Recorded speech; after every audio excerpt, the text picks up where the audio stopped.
Bien le bonjour à vous tous et merci de nous retrouver. Je suis heureuse encore une fois de vous accompagner jusqu'à 10 h du matin pour ce dernier jour de la semaine. Nous aurons le plaisir de retrouver donc Rahim Abdelaziz dans un tout petit moment. Il nous emmènera à travers sa rubrique et surtout l'environnement. Nous parlera bien sûr d'une région côtière et surtout nous emmener à travers la biodiversité de la région de Jijel. Bien découvrir tout cela à travers donc la biodiversité marine et bien entendu à travers un reportage qu'il aura préparé pour nous et pour le Bonjour d'Algérie. Nous allons aussi parler bien entendu de la région côtière. On va rester dans la région côtière avec une nouvelle rubrique qui va faire son apparition tout l'été pour parler et pour vous faire voyager à travers nos belles plages. Et cette fois-ci, nous allons commencer par la région de Tipaza et surtout on va faire un petit arrêt historique du côté donc de Tipaza avec la Sainte Salsa et donc présenté cette fois-ci par Samira Hadjamar qui sera sur notre plateau. Nous aurons également le plaisir de retrouver Ahmed Grigassen dans la rubrique savants chercheurs et savants arabes et algériens. Nous allons rendre hommage aussi à un éminent chercheur, imam et surtout savant algérien. Vous le connaissez sûrement puisque chaque célébration de fête religieuse, il est là. Il s'agit donc de Cheikh Tahar Ait Al-Jed. Donc Ahmed Grigassen sera là pour nous parler de son parcours tellement intéressant et surtout rendre hommage à ce centenaire. Et oui, nous aurons également le plaisir de parler architecture et design avec une nouvelle rubrique également. Ça s'appelle Style de vie. Nous allons grâce à lui voyager et surtout nous projeter à travers donc une réalité virtuelle. Comment découvrir cet outil aujourd'hui tellement indispensable pour les architectes et pour les gens qui voudraient donc se projeter à travers un nouveau décor, pourquoi pas. Et on aura aussi à parler donc des festivités du 5 juillet. Nous aurons le plaisir de convier les scouts musulmans qui seront bien entendu là pour nous parler bien sûr de cette célébration du 5 juillet, la journée donc de l'indépendance et surtout la fête de la jeunesse. Voilà, c'est tout le programme qu'on a choisi. J'espère que vous allez bien apprécier ce moment en notre compagnie et ce jusqu'à 10 h du matin. On commence dans la bonne humeur, allez avec une belle chanson. Rappelez-vous, c'était donc une chanson qu'on a pu vous présenter dans la rubrique musique et jeunes talents avec Mina Abed. Eh bien, on est toujours fidèle à ce programme et surtout cette belle musique qui donne du baume au cœur. Allez, c'est Rabia Houti Band. On se retrouve juste après.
évidemment, c'était juste avant le Covid et bien sûr cette pandémie mondiale, en espérant que toutes ces choses reprendront leur cours et bien entendu ces jeunes artistes puissent se retrouver pareillement à travers ce clip vidéo. On le reçoit comme il se doit chaque semaine. On a le plaisir à le recevoir. Rahim, bonjour. Bonjour Amel. Comment ça va? Ça va très bien. Bien qu'on avait fait une petite coupure à un moment donné, mais là on revient à nos habitudes pour parler d'environnement avec vous aussi, pour nous faire voyager à travers les régions d'Algérie. Là vous avez choisi de nous faire découvrir la biodiversité marine dans la région de Djidjel. À travers le littoral djidjelien. À travers le littoral. C'est-à-dire la région côtière est. Tout à fait. Alors, aujourd'hui, vous allez nous parler de cette biodiversité.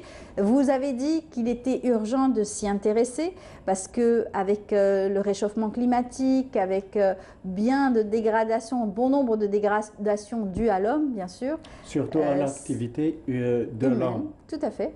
À travers les pollutions diverses générées par le biais des oueds. Oui, et donc là, ça va toucher directement cette biodiversité marine, ça va l'affaiblir.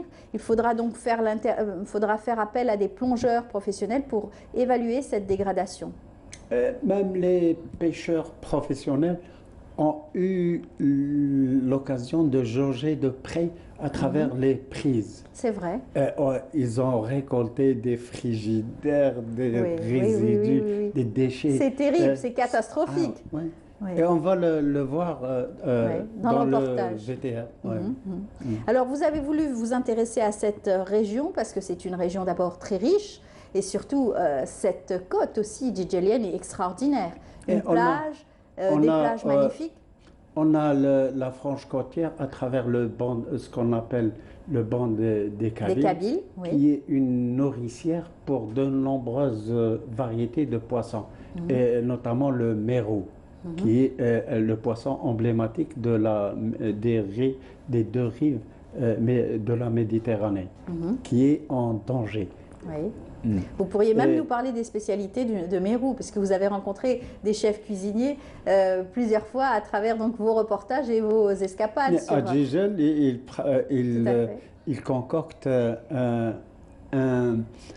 un plat à base de mérou. C'est le couscous au mérou, qui est un plat des plus... Voilà. Alors, on va en parler dans un moment. On va voir plutôt le reportage et surtout cette biodiversité que vous nous invitez à découvrir et à connaître et surtout éviter la dégradation et parler bien sûr de l'urgence d'agir. On y va. Le delta de Oued Kbir.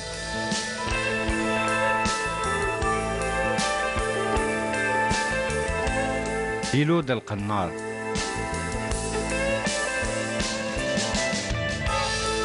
Oued Adjoul. Le lac d'Ibn Bel'id.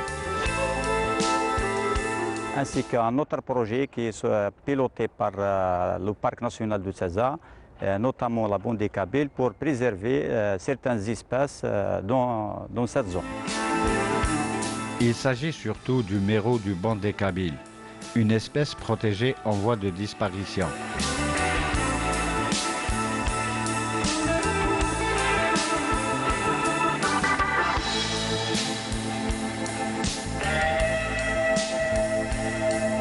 Les chalutiers s'aventurent rarement au niveau de la zone ouest de Djidjel à cause des fonds rocheux.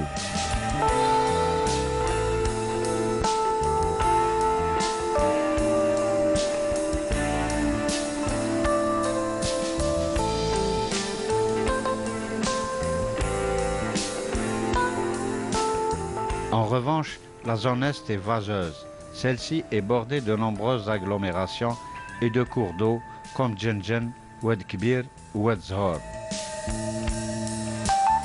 Il s'agit aussi d'une zone vaseuse sensible à la pollution.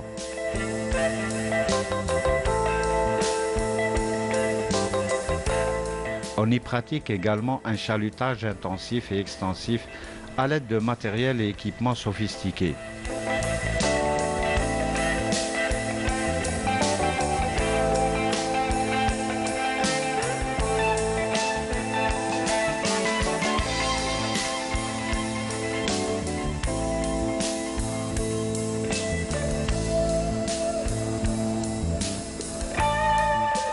En habitué de la zone, le capitaine Del Khalifa Mouad plaide en faveur d'une pêche traditionnelle pour une meilleure préservation des stocks existants.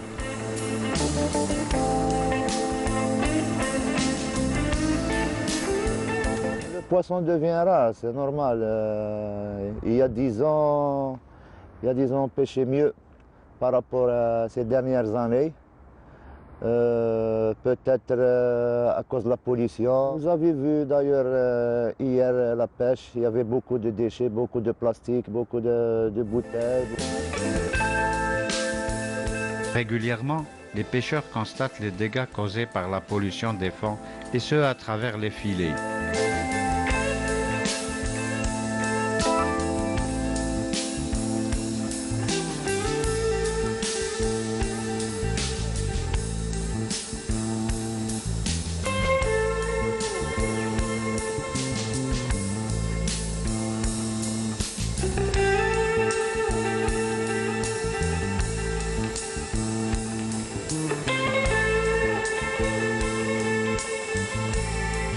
Déchets ménagers, industriels et métaux lourds ont envahi ce plateau vaseux par le biais des lits d'oued qui charrient les eaux pluviales mélangées le plus souvent à des déchets urbains.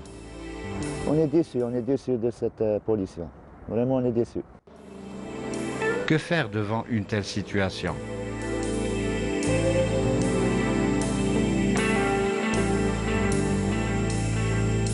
Oui, je suis optimiste parce que si on continue comme ça avec la pêche traditionnelle, c'est mieux. C'est mieux que notre technique de pêche, la modernisation. Je préfère continuer comme ça, pêche traditionnelle, parce qu'une pêche traditionnelle, on est content de cette quantité de poissons. Parce que si on ramène des matériels sophistiqués et tout, on n'aura plus de poissons. D'ici 10 ans, 20 ans, 50 ans, on n'aura plus de poissons.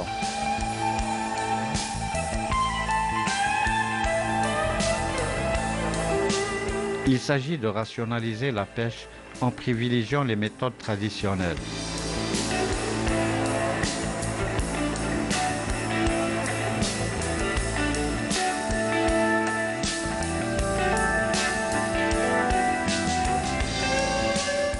Alors là, c'est juste un exemple, hein. Un pêcheur donc, traditionnel qui a dans ses filets des déchets énormes. C'est affolant de voir cela. C'est pas uniquement lié aux côtes algériennes. Algérienne, tout à fait. C'est devenu un phénomène international, aussi bien au niveau de la Méditerranée qu'au niveau des océans. Tout à fait. Ben, il existe ce continent, hein. On l'appelle le continent des déchets. Aujourd'hui, c'est ces continents qui sont ramassés par des courants. Et devenir supercontinent. Oui. En d'autres termes, ce sont bel et bien tous les océans qui sont concernés par les pollutions dues à l'homme, hein. Dues à l'activité de l'homme. Tout à fait. Et le bassin, comme il est réduit de par sa superficie, le bassin méditerranéen, bien sûr, il est plus vulnérable et exposé au danger. D'accord. Et justement, ces pêcheurs sont aussi tristes de remonter à chaque fois dans leur filet, plus du poisson, de toutes sortes de déchets. Voilà. Et l'exemple se passe de commentaires. Exactement. Et par expérience et par habitude, ils ont vu cette dégradation s'amplifier de jour en jour, d'année en année. Puisqu'ils côtoient de près les fonds marins à travers les pêches. C'est ça. En toute saison. Et ils ont eu l'occasion de percevoir de près la dégradation continue et dont la tendance est à l'amplification. Oui, ça ne fait qu'amplifier. La sonnette d'alarme a bel et bien été tirée et ça fait quelques décennies déjà. Alors vous avez été justement sur cette région pour tirer la sonnette d'alarme et alerter aussi peut-être les locaux et dire il est urgent de pouvoir aussi sensibiliser, alerter. Que faire dans des situations pareilles? Que faire, c'est équiper les différentes agglomérations côtières dont on dispose, les équiper en matière de stations d'épuration et de tri des déchets et éviter d'écouler les déchets aussi bien industriels que ménagers à travers les lits des ouates. Parce qu'ils déversent des rejets directement. Il y a des véritables criminels, on l'a vu avec aussi M. Belkacem. Il nous avait montré donc des images, on a fait des arrêts sur images dans certaines régions où bien sûr des industriels ou des personnes mal intentionnées qui déversaient leurs décharges dans l'eau carrément dans l'eau de mer. C'est criminel.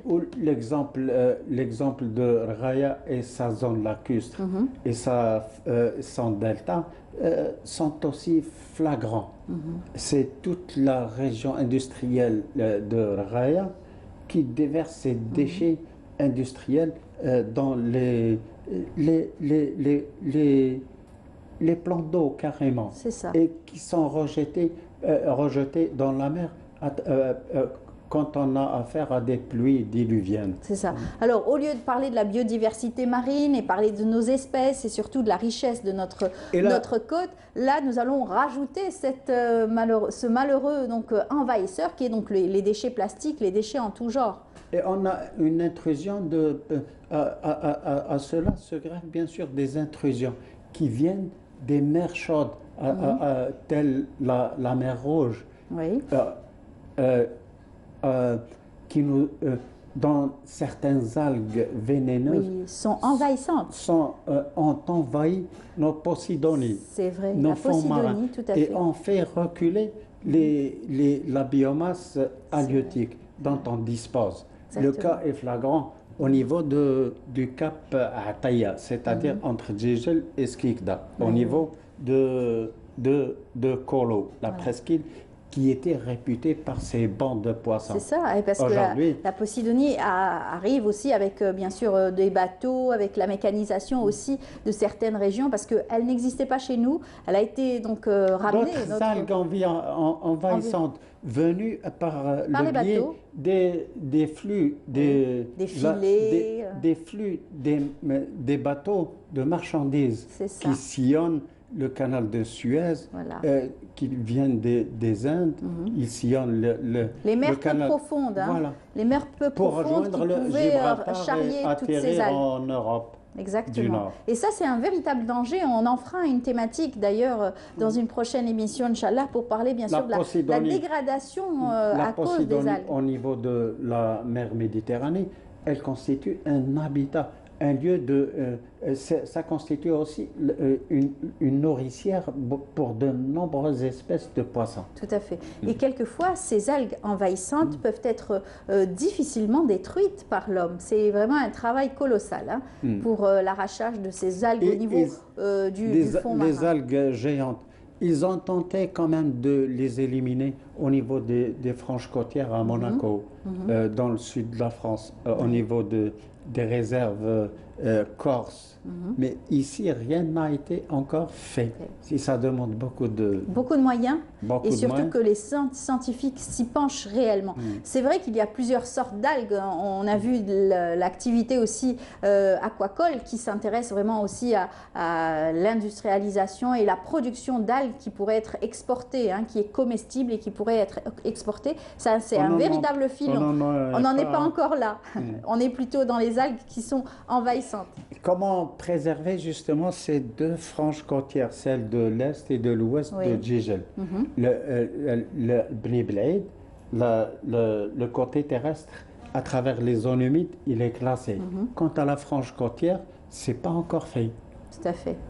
Et comment classer, ériger cette frange côtière pour mieux la préserver? Il y a eu des tentatives. Il est encore temps. Tout à fait. Il y a eu des tentatives d'installation de nombreux récifs qui permettent bien sûr aux différentes espèces de trouver un habitat propice pour pouvoir donc se multiplier, se reproduire et bien sûr avoir un habitat. Il faut, pendant qu'il y a encore temps, interdire carrément la pêche au niveau de ces franges côtières, celle de l'Aouana, et celle là où s'opère le chalutage, comme au niveau de Ouadzor et Bni Blaïd. Et comment justement essayer d'inculquer cela aux nombreux pêcheurs traditionnels? Ériger cette côte en réserve naturelle. Voilà, par exemple. C'est avec l'intervention des scientifiques, encore une fois, et le classement de certaines régions. Ils ont alerté sur le problème, mais rien n'a été encore fait. Ben voilà, vous êtes là pour le signaler. Grâce à votre passage, grâce à vos reportages, on est là pour faire des arrêts sur image et surtout insister et interpeller les pouvoirs publics pour pouvoir s'y intéresser davantage. Merci Rahim. C'est bon. Voilà, on a parlé donc de cette biodiversité dans la région de Jijel. On va continuer à rester bien sûr dans ce domaine donc, de la mer et des belles choses. Cette fois-ci, on va s'intéresser à la pêche, puisque vous avez réalisé un autre reportage du côté donc, de Jijel, toujours. À la côte ouest, le niveau ouest, c'est-à-dire à partir du Rocher Noir jusqu'à l'Aouana. Voilà, on y va, on vous suit et on vous dit donc à la semaine prochaine. Merci. À la semaine prochaine. Inch'Allah. Allez, on continue avec ce beau reportage signé Rahim Abdelaziz qui nous fait découvrir cet univers de la pêche du côté de Jijel. Des dauphins semblent guider le bateau.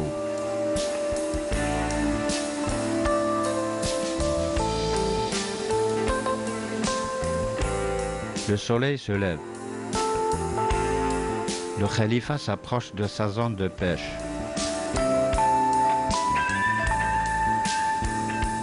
On met les filets à l'eau et on tente un premier trait. On est au large du delta de Ouedzhor, une zone en perpétuelle turbulence qu'affectionnent mollusques, crustacés et poissons blancs. Il s'agit de la première prise.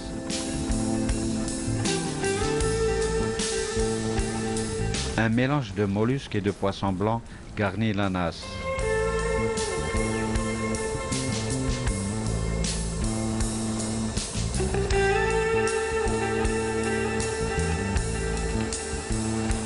Mouette et goéland poursuivent sans relâche le bateau en quête de résidus de poissons que les marins jettent à l'eau pendant le tri. Si on continue comme ça avec la pêche traditionnelle, c'est mieux. C'est mieux que notre technique de pêche, une modernisation. Je préfère continuer comme ça, la pêche traditionnelle. Parce qu'une pêche traditionnelle, on est content de cette quantité de poissons. Parce que si on ramène des matériels sophistiqués et tout, on n'aura plus de poissons. D'ici 10 ans, 20 ans, 50 ans, on n'aura plus de poissons.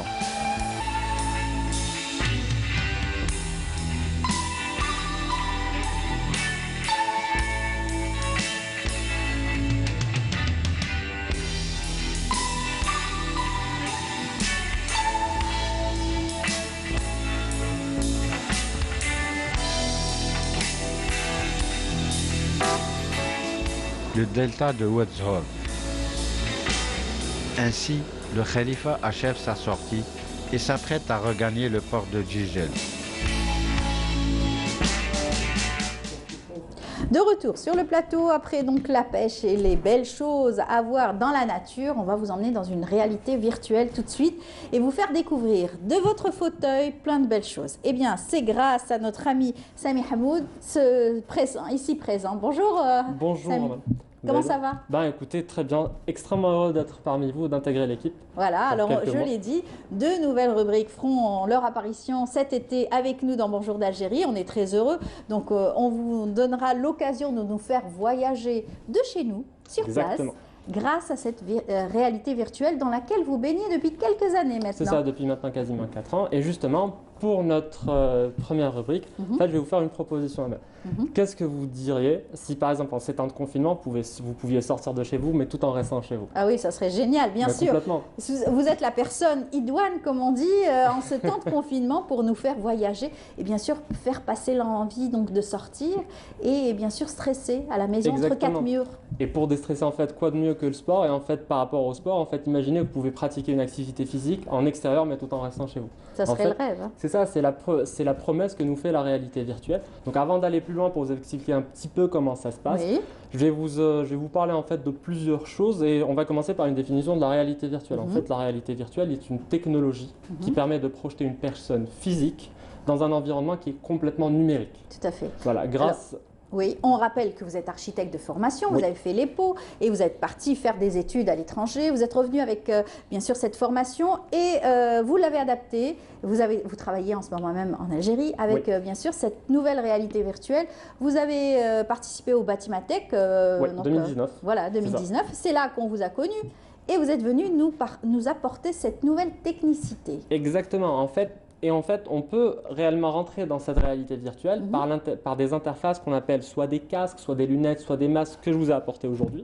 Donc en fait, le premier qui est le blanc que vous voyez ici est le masque le plus grand public avec quasiment 5 millions d'unités vendues depuis fin 2016, uniquement dédié au gaming. Contrairement à celui-ci, qui est vraiment une plateforme beaucoup plus ouverte, qui a ouvert le champ des possibles aux ingénieurs, aux médecins, aux architectes et aux designers. Voilà. Mais en fait, quand on voit tout ce matériel-là, en fait, la question la plus légitime qui nous vient à l'esprit, c'est comment est-ce qu'on est arrivé à un moment à penser projeter une personne physique dans un monde complètement virtuel? Ben, la réponse est toute simple, c'est que la réalité virtuelle a été l'objet de fantasmes d'énormément d'auteurs de science-fiction, à l'image de Philippe K. Dick. Ou Gibson. Mais l'image que nous avons actuellement de la réalité virtuelle a été réellement donnée par le cinéma à travers une pléthore de films depuis les années à peu près 60. Les plus connus sont le film Tron, sorti de l'imaginaire de Steve Lisberger en 1982 et produit par Disney. Et un autre en fait que j'aurais bien aimé, c'est de vous faire deviner grâce à un indice sonore. Donc je ne sais pas si on va réussir à l'écouter. On va l'écouter dans un moment. Voilà. Oui. Voilà. Et en fait, ça sera Retour vers le futur et plus précisément le second opus de la saga de la trilogie Robert Zemeckis sorti en 1989. C'est un film qui a réussi à prédire avec brio énormément de technologies de notre quotidien. Et vous allez le voir sur le troisième visuel qu'on va vous présenter, c'est que les protagonistes ont des lunettes qui ressemblent étrangement à ce que nous avons aujourd'hui en réalité virtuelle et qui leur permettent, exactement comme aujourd'hui, de se projeter dans un univers numériquement construit. Et c'est toutes ces images-là, une construction mentale de toute cette SF et de toute cette littérature et toute cette pop culture qui a conduit en fait des ingénieurs d'une petite start-up nommée Oculus en 2012 à remettre sur le tapis le concept de réalité virtuelle. Grâce à un projet qui s'appelait Rift, qui a été financé grâce à une plateforme participative qui s'appelle Kickstarter, donc du crowdfunding, un objectif explosé de 250 000 $ pour arriver à 2 500 000 $ de financement. Et rien que ça, exactement, 10 fois plus en quasiment quelques semaines, je pense que c'était 2 ou 3 semaines. Et là, en fait, toute cette hype autour du projet a poussé énormément d'ingénieurs à s'y intéresser et à pouvoir en fait aujourd'hui nous fournir énormément d'applications différentes qui vont du jeu vidéo, en fait passant du jeu vidéo jusqu'à la médecine, le sport et énormément d'autres applications. Et c'est ce qui nous amène aujourd'hui au sujet d'aujourd'hui, c'est sortir de chez nous, mais sans sortir de chez nous. Par exemple, Amel, moi je suis sûr que vous aimez le foot. Oh, un petit peu. C'est pas grave, en fait. Je suis, quand c'est les grandes compétitions, quand il y a la Coupe du Monde, etc., on s'intéresse, bien sûr. Ben, c'est pas grave, faites comme si vous aimiez le foot aujourd'hui. Voilà, vous aimez le foot, et voilà. Confinement oblige, vous êtes à la maison, vous avez l'habitude de suivre tous les matchs de votre équipe préférée, et là, voilà, les stades sont fermés, donc pas de public, mais pas de panique. La VR a une solution pour vous. Donc en fait, il suffira juste de se caler sur un programme ou une chaîne de télé qui propose des programmes en réalité virtuelle et des matchs. Extraordinaire. Voilà, il suffira juste d'enfiler votre masque et vous êtes au cœur du match. Vous sentez la ferveur des spectateurs. Vous vivez en fait le match comme si vous y étiez. C'est comme ça. Exact. Ça, c'est le dispositif de captation d'image. En fait, c'est un dispositif assez spécifique qui est positionné un peu partout dans le stade, qui va capter des images et qui va pouvoir en fait les intégrer directement au casque de réalité virtuelle. Voilà. Autre aspect, je vais encore faire appel à votre imagination. Vous voyez votre vélo d'appartement qui est en train de prendre la poussière dans un coin parce qu'on n'utilise pas, parce qu'on n'a pas envie de pédaler en face d'un mur. Ben, imaginez que vous pouvez aller demain pédaler n'importe où. Ben, Holodia, qui est une start-up aussi américaine, a mis en place un système et en fait un panel, que ce soit d'applications ou de matériel compatible. C'est extraordinaire, en pleine nature. Voilà. Là où vous voulez en fait. Imaginez qu'aujourd'hui vous voulez faire du vélo sur la French Riviera, demain au parc de Yellowstone, ou encore explorant en fait le champ de l'impossible. Vous en avez marre de la planète Terre, vous pouvez aller faire du vélo sur Mars. Oui. Voilà. Et une dernière fois, je vais encore faire appel à votre imagination. Imaginez maintenant un samedi après-midi et vous êtes aux prises au trio de la mort, en fait, qui est confinement, canicule et ennui. Oui. Et en plus de ça, vous avez complètement le seum parce que vous auriez bien aimé un samedi après-midi sortir visiter une ville. Oui, par exemple. Ou un musée. Exactement, en fait. Google Street View a la solution pour vous. C'est des plateformes entièrement gratuites. Donc, ils ont converti tout ce qui était Google Street View en réalité virtuelle. Donc, il suffira juste que vous enfiliez votre masque et que vous lanciez ce Google Street View en réalité virtuelle. Et là, vous pourrez visiter tous les musées. N'importe lequel. À condition qu'il soit bien évidemment inséré en réalité virtuelle. Bien sûr. Et ce qui est aussi très bien, c'est que ça a été gratuit pour ces temps de confinement. Complètement. Voilà. C'est formidable. Voilà. Est-ce que vous êtes déjà... En réalité, c'est vraiment cher. Hein. Pas trop. Pas trop. Certains musées sont aussi assez chers. Aussi, il faut faire une chaîne, etc. C'est ça, que ce soit coûteux, c'est extrêmement chronophage surtout. Mais voilà. Donc là, vous pouvez, en fait, avec des solutions comme ça, sortir de chez vous sans sortir. Exactement. Qu'est-ce que vous en pensez, Amel? Est-ce que vous êtes séduite? Bien sûr, évidemment. Bon, avec le casque, c'est vrai que si on pouvait donner cette envie aux téléspectateurs qui nous regardent et leur faire porter ce masque pour pouvoir voyager et voir ce qui se passe quand on met un casque pareil. Alors moi, j'ai une solution pour... Maintenant, en fait, tout le monde a un petit smartphone comme le mien. D'accord. Voilà, un petit smartphone comme ça, fonctionnant sous un système Android ou iOS. Oui. Nos nouveaux téléphones en fait intègrent ce qu'on appelle des gyroscopes et des détecteurs en plus des détecteurs de mouvement. Donc en fait, il suffira juste d'aller se connecter sur Internet si on n'a pas les moyens d'investir dans de gros casques comme ceci. Donc il faudra juste se connecter sur Internet, télécharger ce qu'on appelle un cardboard.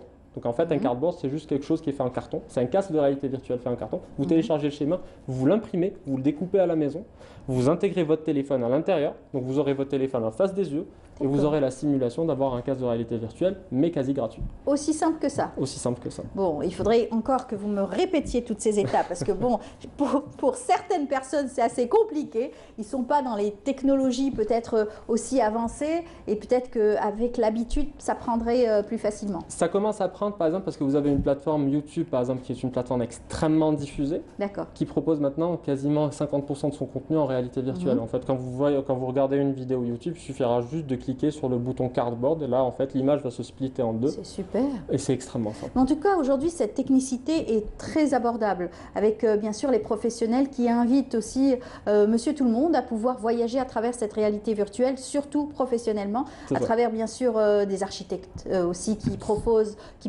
leurs services. C'est une partie de mon métier aussi. Qui extrapolent bien sûr un décor, par exemple. Ils imaginent avec, bien entendu, le propriétaire peut-être d'un appartement qui voudrait refaire toute sa maison. Complètement. Et voilà. Et c'est extraordinaire, ça. Ah, mais complètement. En fait, c'est un outil qui n'a de limite que l'imaginaire. Voilà. Donc on est là, on est en train de vivre une époque qui est juste formidable. Bon, bien sûr, on a... des complications. Voilà, des complications, mais je pense qu'il va falloir juste les transcender à un moment. Et voilà. Et puis il y a eu aussi cette technologie qui est arrivée aussi au médical. Donc on arrive aussi à travailler avec des chirurgiens, par exemple, du monde entier pour pouvoir travailler sur la réalité virtuelle, hein, à distance aussi. C'est ça, à distance, mais le véritable intérêt actuellement, parce qu'en fait, travailler à distance est encore assez compliqué parce qu'on n'a pas les connexions Internet nécessaires pour réduire en fait ce qu'on appelle le temps de réponse. Et la 5G est une réponse possible. Donc à la généralisation de la 5e génération du réseau téléphonique mobile, on arrivera sur ce qu'on appelle des temps de réponse, c'est-à-dire le moment le moment qui sépare l'instant où on va activer une action, où elle arrivera et qu'elle sera traduite. Donc ce temps-là en fait va disparaître. Quasi, parce qu'on sera en dessous des 10 millisecondes. Donc ça sera de l'instantané. Il y a eu des controverses autour donc, de la 5G. Je ne sais pas, beaucoup sont contre. Ils disent, voilà, on va être envahi par ces ondes. Est-ce que ce n'est pas mauvais pour la santé ? Ça, l'avenir nous le dira, je pense. Je ne suis pas expert pour pouvoir m'y avancer. J'ai lu pas mal de choses. J'ai lu pas mal de choses aussi très contradictoires. Beaucoup de contradictions autour de ça. Voilà. Mais je pense que la plupart des gens ont surtout été réfractaires dans toute l'histoire de l'humanité au progrès. C'est vrai, c'est vrai. On va voir. Mais en tout cas, toute cette réalité virtuelle aujourd'hui est au service du consommateur et facilite énormément les choses. On l'a vu aussi dans le domaine médical, des patients qui ont la maladie d'Alzheimer, pour éviter qu'ils s'ennuient, parce qu'ils ont besoin d'être entourés, d'être rassurés. On les met dans une salle et on les fait voyager avec des images et dans un train, etc. Ça apaise la personne. Alors, au-delà de ça, moi j'ai un ami actuellement que je salue d'ailleurs qui s'appelle Janil Defi, qui est en train de travailler en ce moment à Paris sur un nouveau projet qui est dédié aux maisons de retraite. et surtout aux personnes atteintes de la maladie d'Alzheimer. En fait, le but, c'est de recréer une partie de leurs intérieurs et à travers des objectifs ludiques, c'est reconstruire leur intérieur d'après des photos qu'ils ont fournies. Wow. En fait, ça permet de stimuler la mémoire, ça permet de stimuler plusieurs parties du cerveau et peut-être, après les études aussi le prouveront, ralentir la dégénérescence cellulaire et en fait permettre à ces malades d'Alzheimer de peut-être perdre la mémoire un peu moins vite. Voilà, c'est en tout cas d'énormes progrès qui sont faits au service de tous les secteurs, service de la santé, aussi de l'industrie et bien entendu tout pour faciliter les choses aujourd'hui, la rapidité dans l'exploitation aussi de nombreuses technicités. En tout cas, merci beaucoup Samy. Merci à vous Amal, merci de m'avoir accueilli dans cette grande famille qui est Canal Algérie. C'est gentil à vous et puis on aura le plaisir de vous retrouver chaque semaine pour nous faire découvrir cette nouvelle réalité virtuelle à travers des images, des projections, etc. Des nouveautés à la pointe de la technicité. À votre service. Voilà, à très bientôt. Merci. On reste ensemble, on va vous inviter à découvrir aussi d'autres choses, un savoir-faire bien de chez nous. Cette fois-ci, Faria Hamdi est allée du côté de Bouzguene et nous fait découvrir une styliste qui travaille énormément sur la robe kabyle. On se retrouve juste après.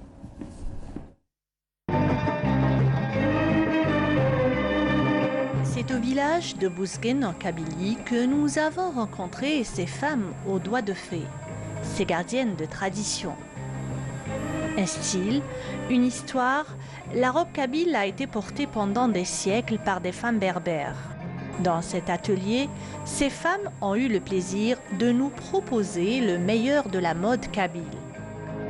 اسمعي بنتي بكري هاوليك الجبه تاع بوزقان لا الكاش تاع بوزقان سفايف ما كاش هادوما بكري لخاطرش الدنيا مخصوصه الجبه تاع كل يوم بزوج سفايف هادوما بلا هذا بلا هذا وكاين واحد القماش يسموه لبها ودفا القماش هذاك خشين ومن الداخل سي اكوطون باه المراه تلبس الجبه في الشتاء وتلبس غير هذيك مسكينه وتخيطها بزوج سفايف هذوما والعروسه تخيطها هكا.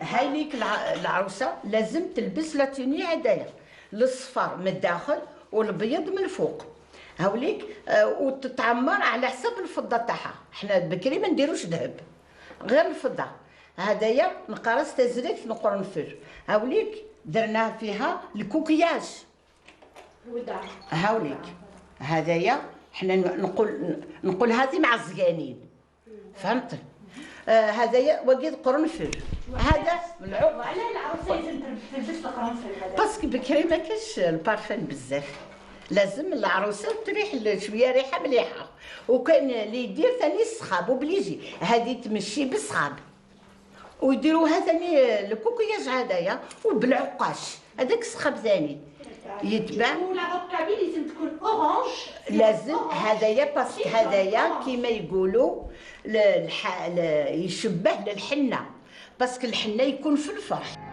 Souad, couturière, a indiqué que les tenues traditionnelles et plus particulièrement la robe de Bouzguene, réputée pour son modèle unique, ne peut disparaître car elle constitue une pièce maîtresse et indispensable du trousseau de la mariée.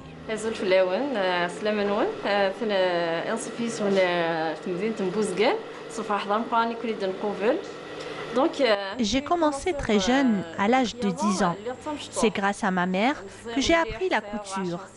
Après plusieurs stages, j'ai eu mon diplôme. J'aime bien ce métier, ses couleurs, ses modèles anciens modernisés. C'est un monde magique.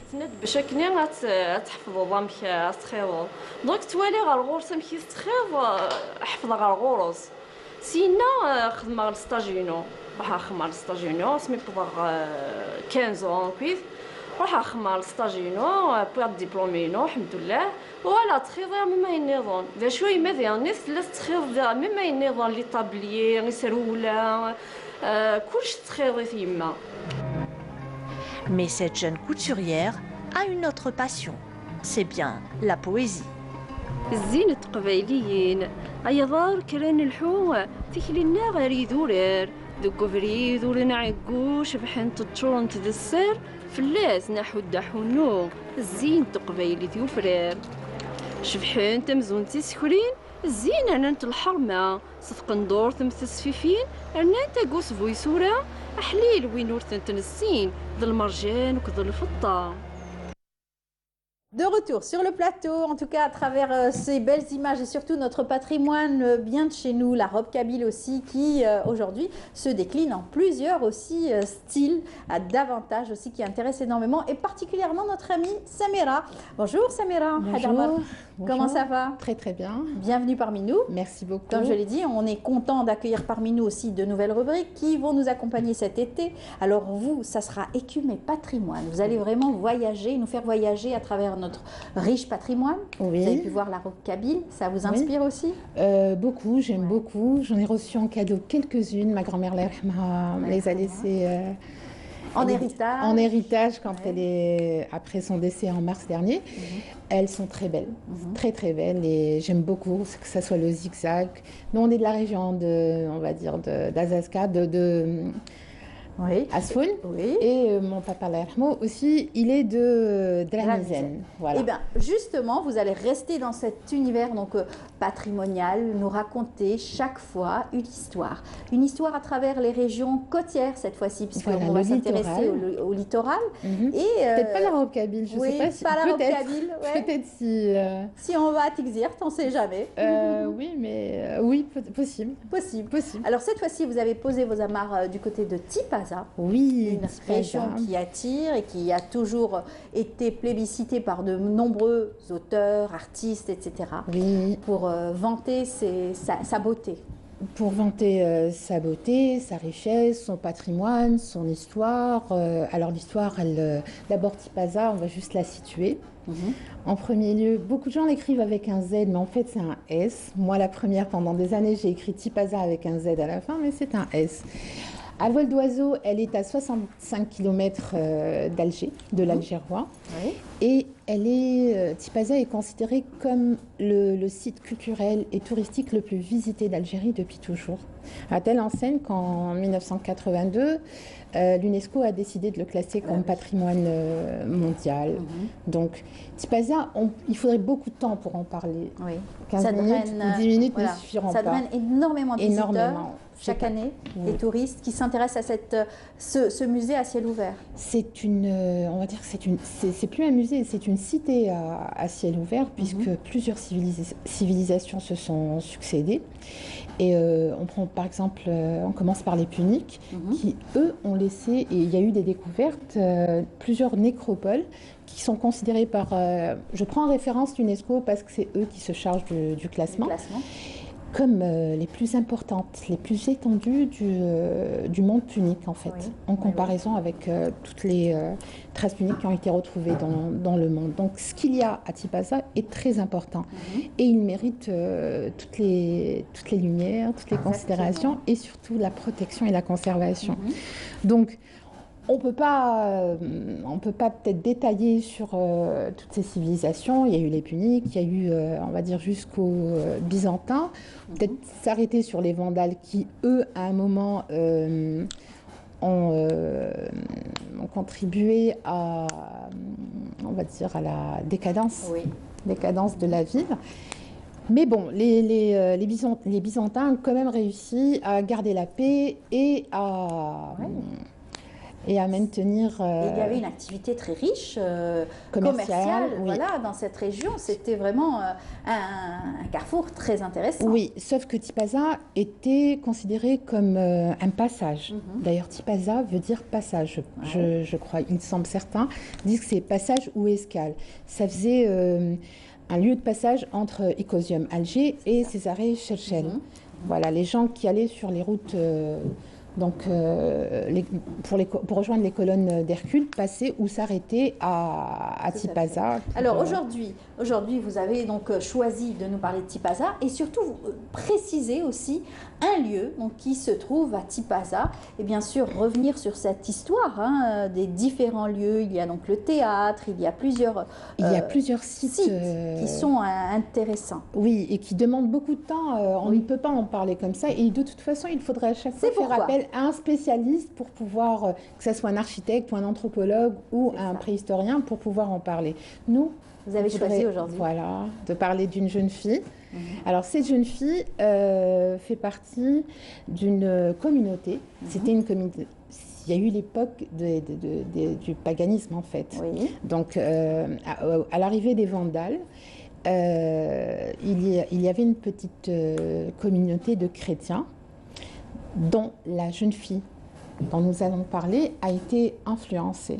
Donc, ses parents étaient païens et ils respectaient le culte païen qui consistait à idolâtrer une espèce de statue qui avait une tête de serpent avec des yeux en pierre précieuse qui luisaient. Et puis, de temps en temps, ils organisaient ce qu'on appelait à l'époque des orgies.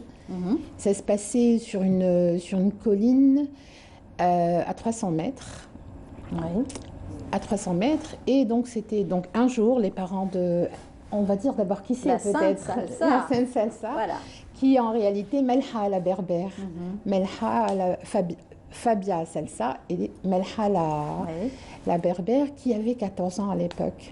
Donc, elle a été obligée par ses parents à rejoindre cette cérémonie qui avait lieu à 300 mètres donc, d'altitude sur la colline qui aujourd'hui s'appelle la colline des Temples. Et donc pour une soirée où tout le monde vénérait la fameuse statue qui s'appelle Draco.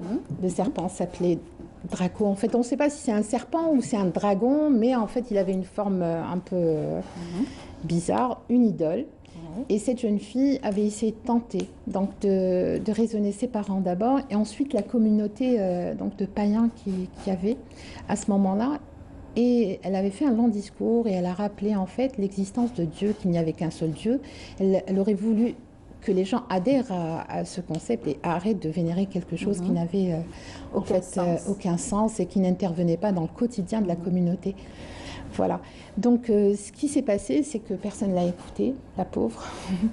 Personne ne l'a écoutée. Et donc, quand tout le monde s'est endormi, Salsa a eu le courage. Alors, il faut l'imaginer toute petite, frêle, peureuse, mais elle a quand même eu le courage, elle est téméraire, de fracasser l'idole, de commencer par traîner la tête donc, de Draco et de la jeter en contrebas de la montagne pour atterrir dans l'eau. Sauf qu'au moment où elle décide de prendre le reste de l'idole, le corps, on va dire, les païens se sont réveillés. Voilà. Donc, son destin est tragique parce qu'elle finit par être donc, frappée.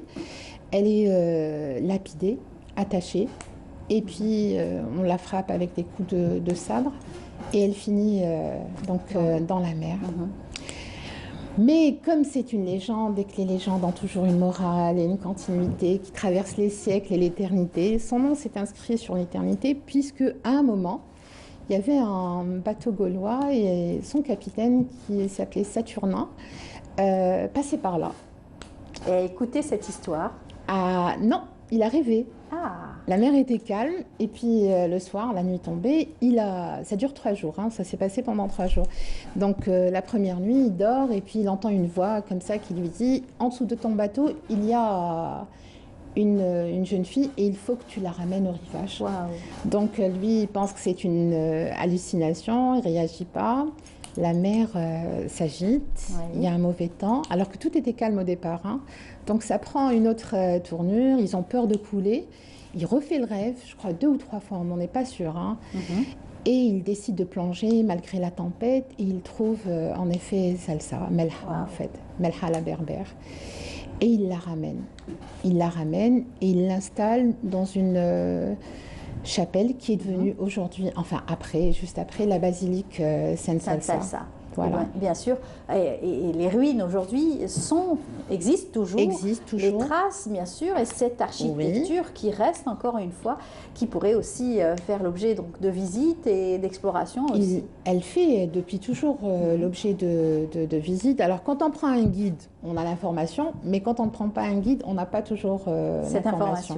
Voilà, donc ce qui serait intéressant bien sûr de prendre un guide Ou sinon de regarder l'émission. Hein, voilà, regardez Samira, elle va donner toutes les infos. Voilà, Samira nous a donné aujourd'hui l'information. Donc, quand vous visiterez Tipaza et les ruines de Tipaza, vous irez sur les différents sites et avec votre guide, vous irez aussi sur ces sites. Malheureusement, aujourd'hui, il reste quelques vestiges aussi, pas entièrement l'église comme elle y était à l'époque, mais en tout cas, restez sur l'histoire, telle que sur cette légende. Non, voilà. On retrouve des sarcophages comme ce qu'on voit à l'image. On retrouve des pierres, des grosses pierres, enfin tout ce qui a servi à la basilique. Mais il y a eu des reconstitutions, qui ont permis. Il reste les mosaïques aussi. À préserver absolument. Hein. Oui, on en parlera des mosaïques. On va parler de tout. C'est tellement fragile et tellement aussi beau à voir. En tout cas, merci beaucoup Samira pour cette présentation. On vous dit bonne chance. Merci. Voilà, et puis on aura l'occasion de parler d'autres rivages et surtout qui parlent un petit peu de l'Algérie, de cette richesse. Regardez ces belles images. Hein. Très, très belles quand on voit, c'est une invitation carrément à la mer à travers, bien entendu, ces vestiges. Quand on foule le sol donc, de la région de Tipaza avec ces nombreux vestiges et quand on les voit de loin venus par mer, c'est aussi différent. Oui, voilà, c'est totalement différent. Donc juste pour rappeler que ça s'est passé pendant les premiers siècles, à partir du 1er siècle Très bien. de notre ère. Voilà. Merci beaucoup Samira. Merci, bonne journée à vous merci. Et à la semaine prochaine. Inch'Allah. Eh bien, on va tout de suite apprécier ces rythmes et bien sûr, on aura le plaisir de recevoir donc les scouts musulmans dans un moment. Voilà, à tout de suite.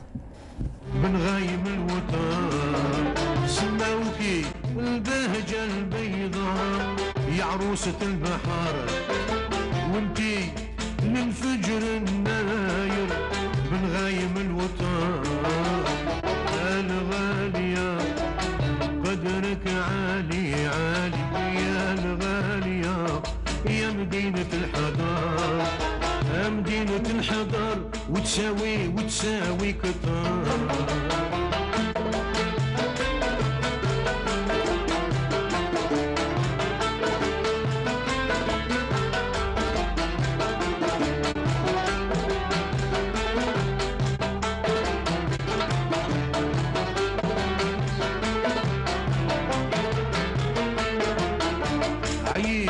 معالي الخطار والبال ما جبار معنا اللواتي للشعار وبيات وتصور عييت في معالي الخطار والبال ما جبار معنا اللواتي للشعار وبيات وتصور وقد ما نقول في الزينة عبار وقد ما نقول انتي بالنظر وتساوي كتر اعزي وتساوي كتر. C'était donc la belle voix et le chant de Abdelmajid Mskoud. En tout cas, j'espère qu'il nous suit, nous regarde, en espérant le retrouver bientôt. Et là, on va parler donc du 5 juillet, de la célébration du 5 juillet, la fête de l'indépendance. Les Algériens célèbrent toujours avec autant de force et surtout de ravissement cette journée. Et bien entendu, la jeunesse pareillement, puisque c'est aujourd'hui la fête de la jeunesse, le 5 juillet. Pour nous en parler, nous avons Hani Afrit. Bonjour. Bonjour, merci pour l'invitation. Je suis très ravi de passer avec vous aujourd'hui. Oui, à quelques jours qui nous séparent de cette célébration historique. Du 5 juillet, voilà. En effet. Alors, quelques jours nous séparent de la célébration de cette journée historique, le 5 juillet 1962. Ce jour ne ressemble à aucun autre, car en ce jour, on a vu la naissance d'un nouveau pays, l'Algérie, après 132 ans de souffrance, de présence coloniale. Oui, de présence coloniale et de souffrance surtout du peuple algérien. Oui, et dans ce jour, le 5 juillet 1962, on a vu des milliers d'Algériens qui ont défilé dans les rues, qui chantaient et dansaient au cri de l'Algérie libre et indépendante. Et on n'oublie pas que les scouts musulmans algériens, on n'oublie pas le rôle et l'apport des scouts musulmans algériens dans la révolution, algérienne, car plusieurs martyrs ont fait leur classe au sein des SMA. C'est vrai. À l'instar de Mohamed Bouaraz, de Didouche Mourad, de Hussein Ait Ahmed. Mohamed Bouaraz qui est le père fondateur des scouts musulmans algériens, Mohamed Belouzdad, Mustafa Ben Boulaïd et plein d'autres. Et la dernière fois, je suis venu ici le 8 mai pour commémorer Bouzid Saal. C'est un martyr qui a participé aux manifestations du 8 mai 1945, qui a été lâchement assassiné par un policier français, car il brandissait le drapeau algérien, qui était formellement interdit à l'époque. Et lâchement assassiné, il est devenu un symbole de la révolution et de la résistance algérienne.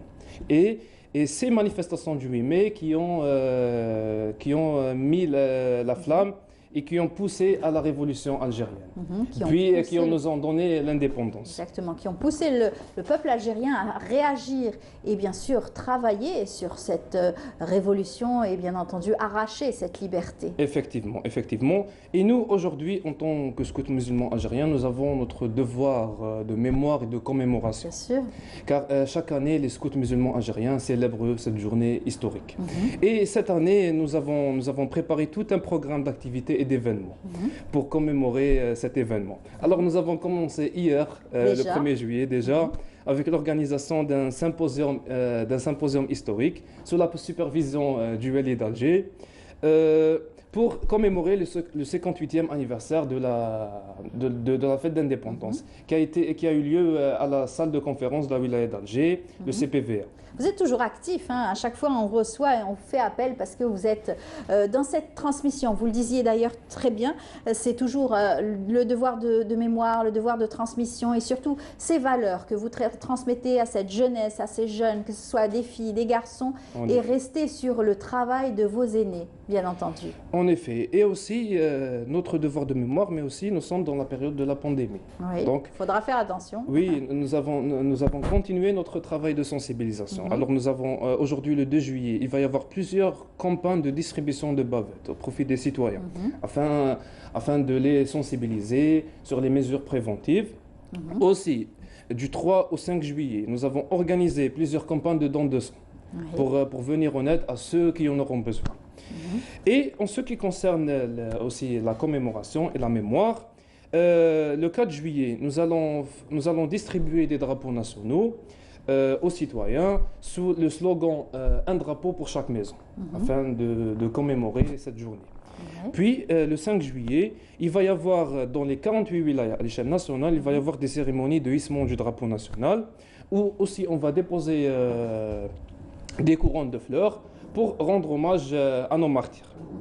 Puis, il va y avoir aussi des campagnes d'hommage où en tant que scout, on va se lever à l'hymne national pour commémorer nos martyrs. Allah yarham shuhada, comme on dit. Et puis bien sûr, ces cérémonies, vous l'avez dit, ça va être un petit peu partout, sur tout le territoire. Partout, tous les commissaires régionaux. Vous êtes combien des clubs des scouts musulmans? Il y en a déjà sur Alger, il y en a énormément. Oui, il y a à peu près 110 régiments scouts sur Alger.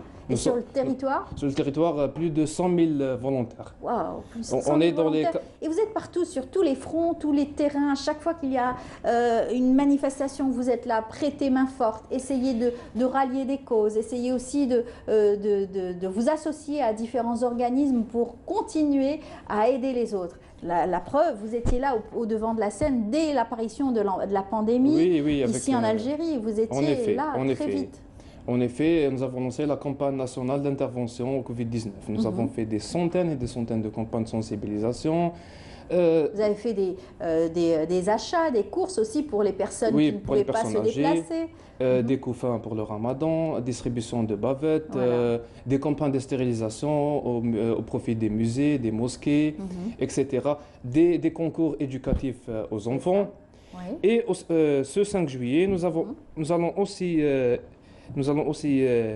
célébrer la cérémonie finale de chant, où on va élire la meilleure voix scout de la wilaya d'Alger. Vous êtes très connu justement pour vos chants à travers vos différents clubs des scouts musulmans, et à chaque fois, chaque vacances, c'est des enfants qui reviennent avec un savoir-faire aussi à travers... Oui, car ce qui représente la richesse de notre organisation, c'est nos volontaires et notre jeunesse. Et nous avons un rôle éducatif à jouer. Très important.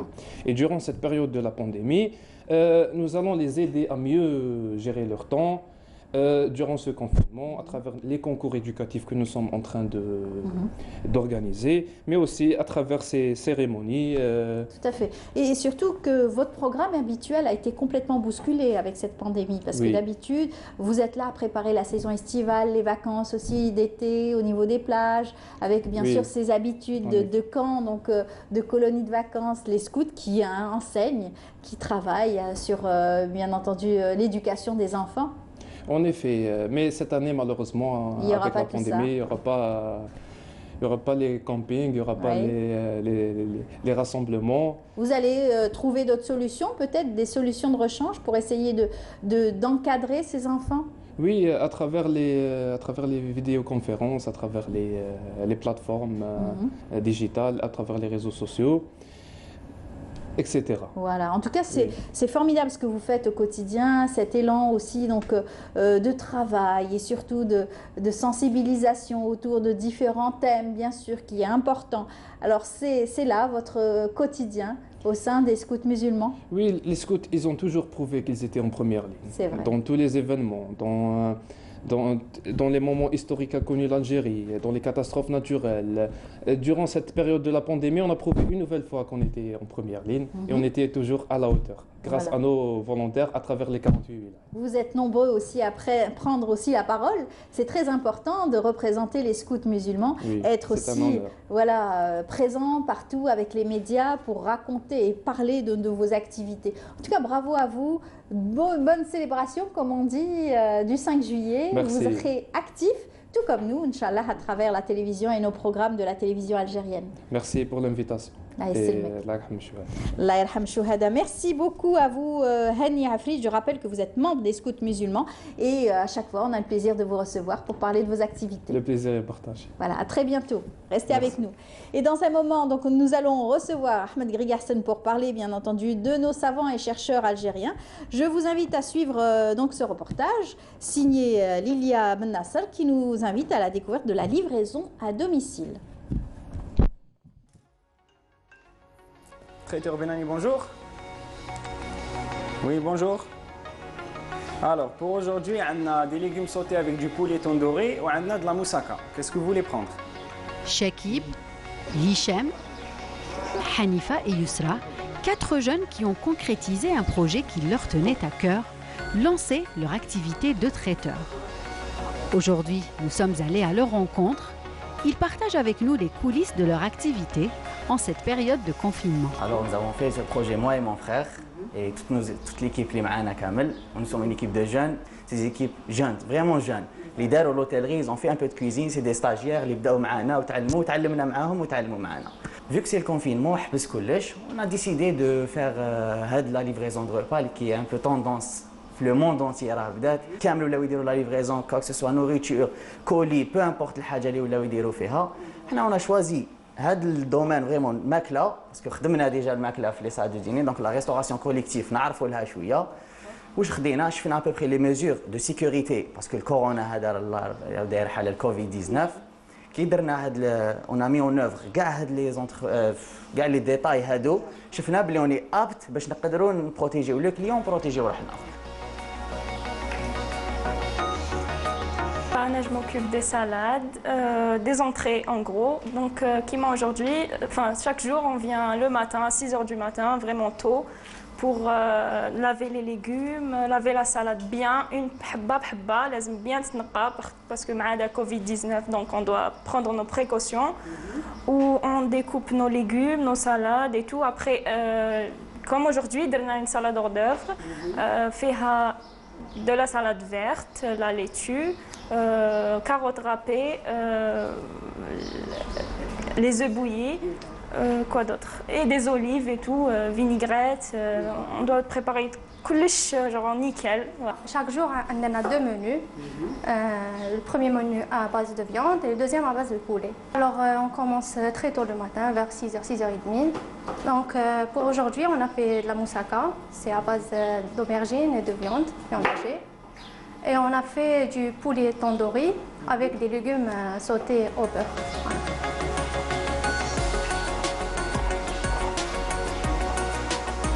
En général, on prépare des plats qui sont déjà commandés, mais aussi les gens peuvent commander chez nous par téléphone.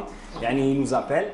On a une zone de livraison qu'on livre dans la zone. Les gens nous appellent afin de recevoir leur repas. Voilà. Donc actuellement, la livraison de repas elle est très demandée, vu la situation sanitaire. Ce qui fait les gens ont tendance à se faire livrer qu'à aller faire la chaîne dans un fast-food où déjà ils ne peuvent pas s'attabler, déjà ils ne peuvent pas partir en resto. Ce qui fait qu'on donne ce service de livraison de repas à domicile.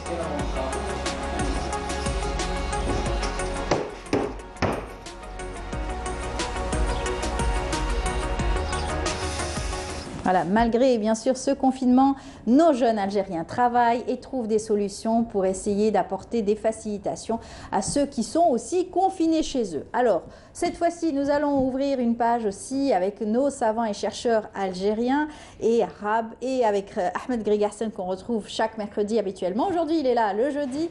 Nous allons ouvrir cette page et parler aussi d'une illustre personnalité qui marque aussi notre univers. Exactement. Avec Ahmed Grigassen, bonjour. Bonjour Amel, bonjour à tous les téléspectateurs. Bismillahirrahmanirrahim, merci d'être là et surtout d'avoir pensé à rendre hommage à cette personnalité. Oui, enfin il fallait, ça fait longtemps que j'y réfléchissais, je pensais, je me suis dit, bon, il faut que l'occasion se présente et l'occasion maintenant se présente, c'est le 5 juillet, juste à la veille de la célébration de le recouvrement de l'indépendance. Donc c'est un grand moudjahid, c'est aussi un grand alim, il rentre dans les deux.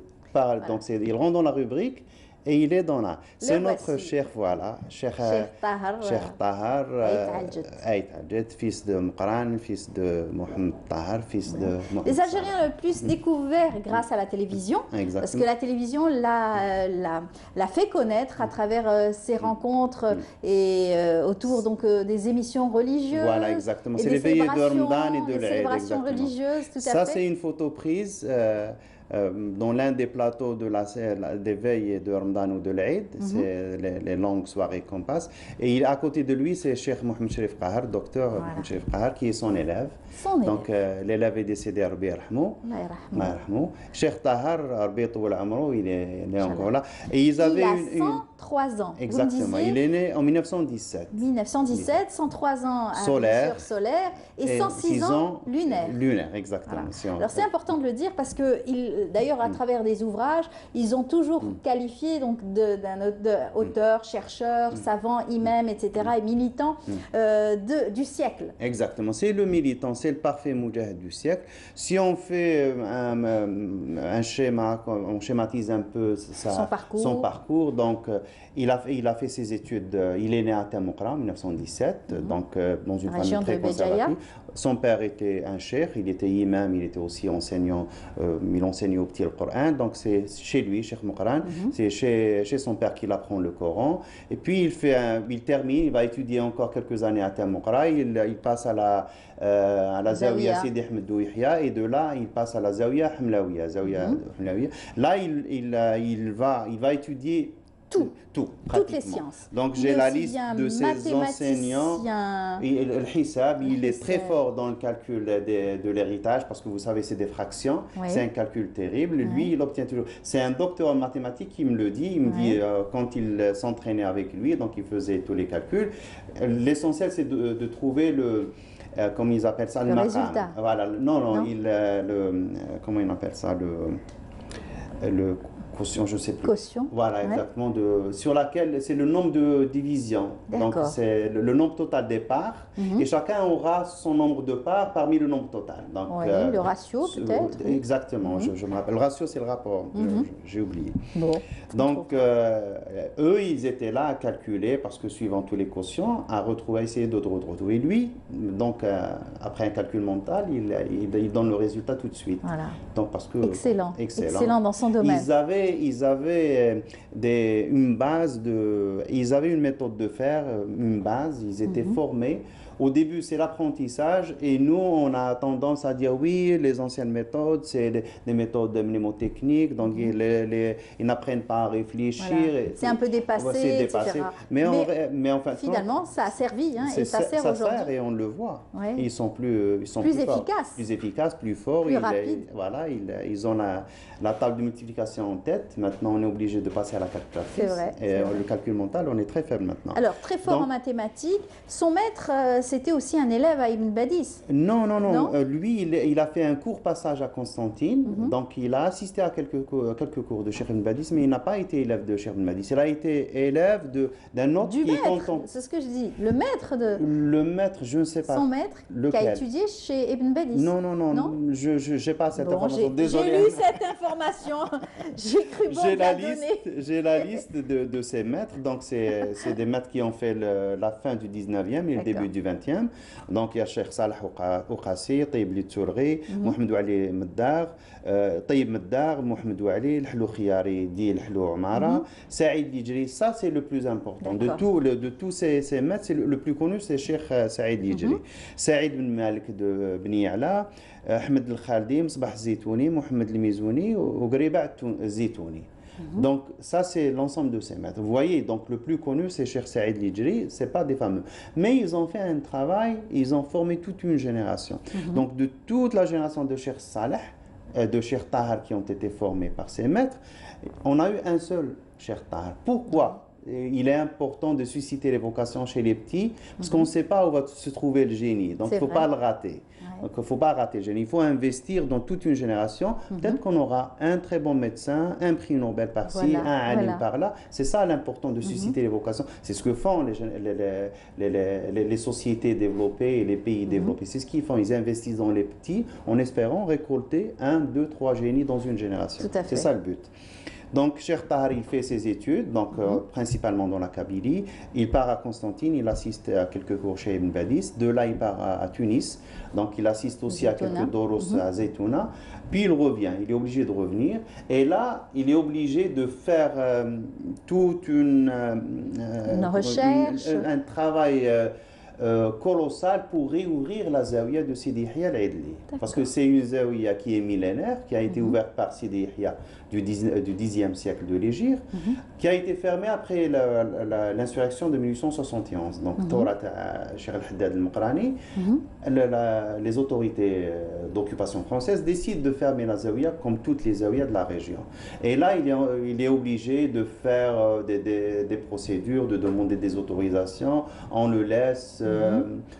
Il arrive à convaincre. Mais en fin de compte, il arrive à convaincre alors que c'est très compliqué de ce temps. Il fallait en fait avoir l'adhésion de Bni Idel, de toute la région. Donc eux, ils sont tous héritiers à part égale de l'héritage culturel de Sidi Yahya. Donc ils ont tous leur mot à dire, il faut les convaincre, il faut que les Arouches qui sont dans les environs aussi adhèrent au projet. Et là, il arrive à réouvrir la Zawiya, ils l'ont fait un centre culturel. Voilà. Donc il forme, il continue à former.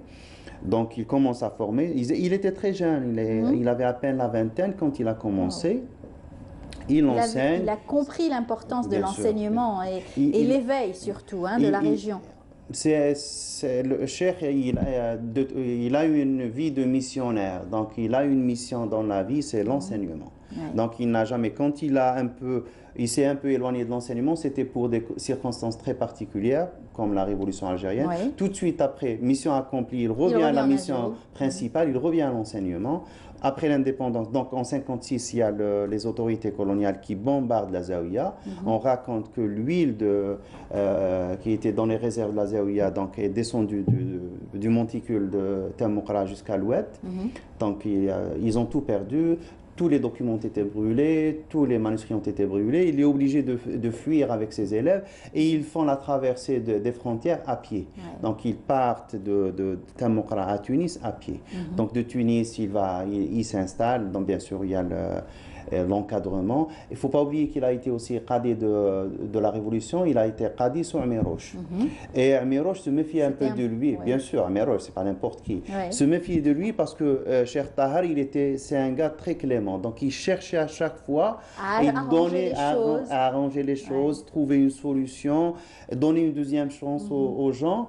Et Amirouche, des fois, ça le perturbait. Mais devant Cheikh, il s'arrêtait. Il était plus jeune que lui, mais il le respectait. Il avait beaucoup de respect pour Cheikh. Donc, parce que c'est un respect gagné. Ça, c'est une photo de Cheikh Tahar avec Cheikh Ahmed Sahnoun, avec un Moudjahid au milieu. Voilà. Ça, c'est une vieille photo. Il y a aussi quelques photos qui sont dans le livre. Donc, ce n'est pas une autobiographie, c'est une biographie du Cheikh écrite par son fils, Cheikh Saleh.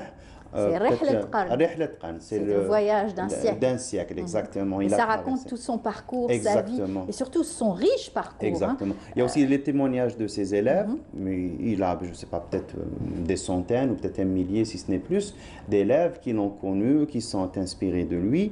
Donc, la Révolution, il la termine à Tunis, il revient. Dès qu'il revient en 63, il s'engage dans l'enseignement secondaire, et c'est là qu'il va prendre sa retraite. Juste après la retraite, il revient à l'enseignement de la mosquée, donc c'est à Bouzaréa, à la mosquée de la Fumée, qui s'installe, il donne des cours. Voilà. Et là, il fait shourouh de tous les livres, il demande avec ses élèves, il y a des enregistrements de ces shourouh, donc on trouve Risala, on trouve Ibn Ashir, on trouve dernièrement, il a terminé la Sharh de Muwatta de l'imam Malik dans le hadith, il a fait aussi shourouh des tafasir, et là où il excelle le plus, où il est vraiment dans son élément, c'est la grammaire. Donc, c'est une référence de la grammaire arabe. Donc, c'est celui qui veut étudier la grammaire. Maintenant aussi, il y a des gens qui viennent de l'extérieur de l'Algérie pour demander son ijaza. Parce que, comme donc il a maintenant ce qu'ils appellent dans la tradition l'isnad le plus éloigné. Parce que ses maîtres sont morts, le dernier peut-être il est mort pendant les années 50. Donc ça fait longtemps. Ça fait longtemps. Et il s'inscrit dans une chaîne, dans le chaînon, remonte à très longtemps. Ça fait très longtemps. C'est ce qui fait la transmission aujourd'hui. Oui, exactement. Donc lui, il est garant. Exactement, il est garant de cette transmission. C'est ça l'importance de Cheikh. Et la mémoire intacte, alhamdoulilah. Ça, on dit que c'est le baraka du Coran. On a vu Cheikh Abdelrahman Jilali qui a vécu aussi plus de 100 ans. Il avait sa mémoire parce qu'il a appris le Coran par cœur. Il y a aussi Cheikh Sharif, le mufti d'Alger. Donc, on l'a aussi connu plus de 100 ans, aussi la mémoire intacte. Cheikh Tahar, c'est un autre exemple. On dit que par la baraka du Coran et par cette habitude de réciter, de réviser le Coran. Il a fait travailler sa mémoire. Exactement. Et bien sûr, ses cellules aussi. Exactement.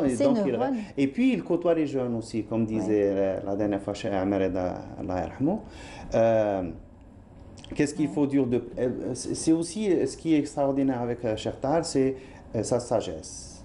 C'est un homme très très sage, il est très calme. Vous avez beaucoup d'anecdotes là-dessus d'ailleurs. Il y en a quelques-unes. La dernière, c'est que dernièrement, il y a une famille les enfants d'un vieux monsieur qui est malade, qui est tombé malade. Il est malade de l'Alzheimer. Ça, c'est une photo de lui. Je ne sais pas si on la voit. Oui. C'est avec Cheikh Baïb al-Alam. Voilà.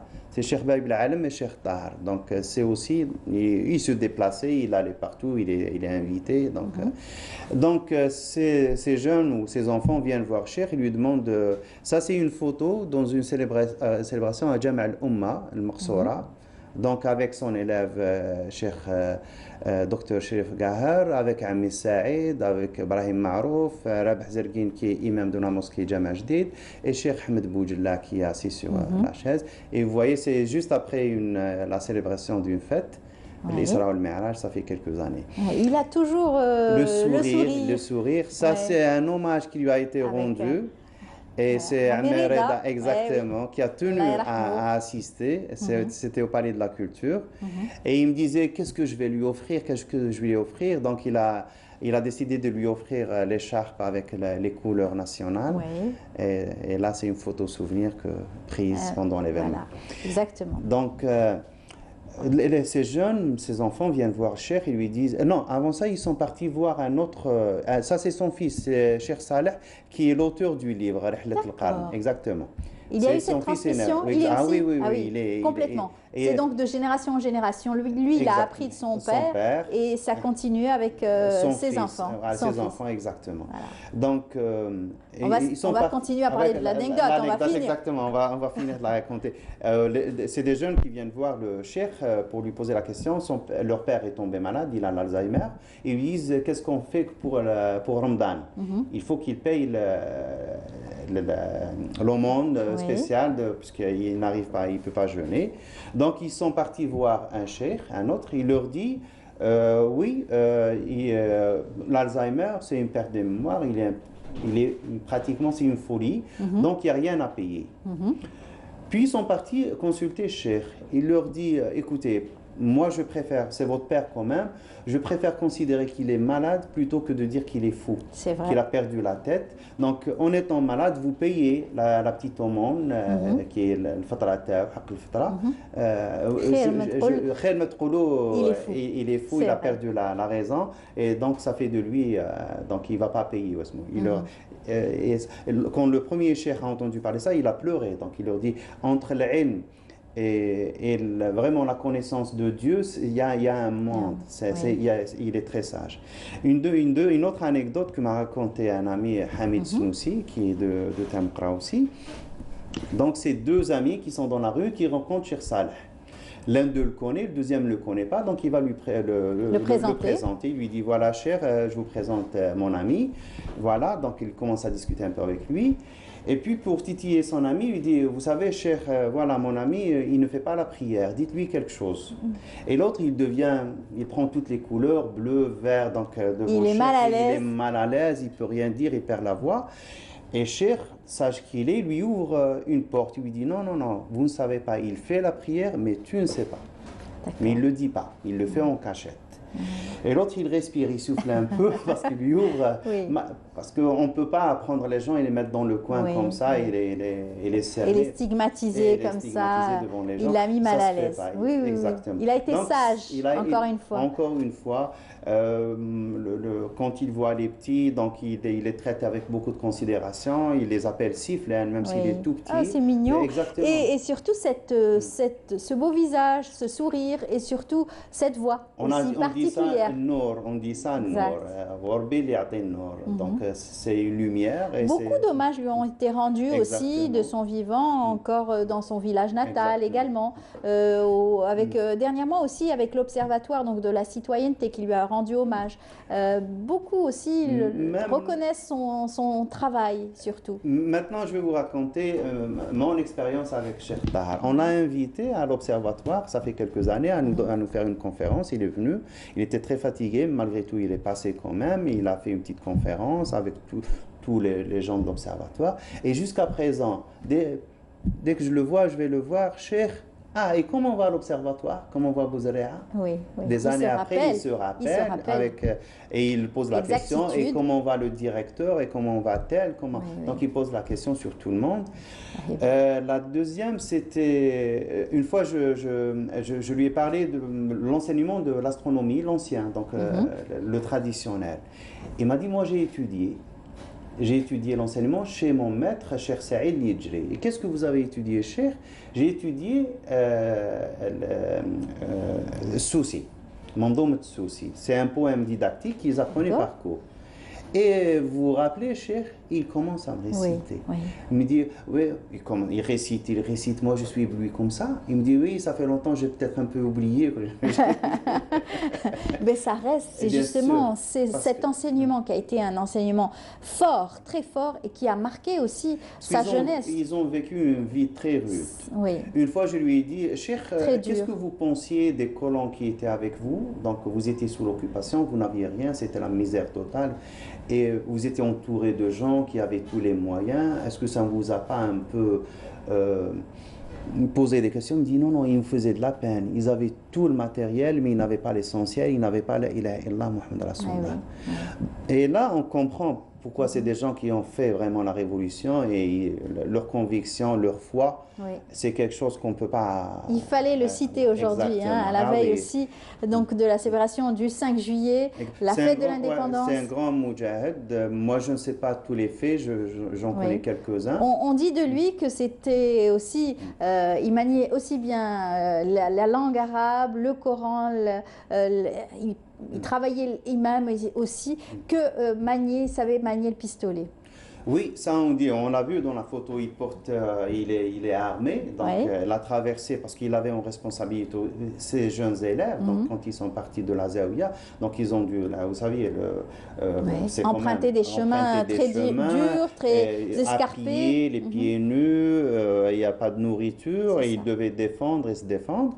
Et passer la frontière, bien sûr, en toute discrétion, sans éviter de se faire... Mais avec tout ça, c'est un gars très clément. Je m'excuse pour le mot, gars, c'est un cheikh très doux. Donc, il est très calme avec ses élèves. À l'hommage fait au Palais de la Culture, il y a eu ses élèves qui ont raconté aussi des anecdotes. Il ne les a jamais punis, il ne les a jamais grondés, il ne les a jamais fait de remarques. Il n'a jamais été dur avec eux. Il n'a jamais apostrophé comme ça devant les gens. Ça a toujours été dans le respect.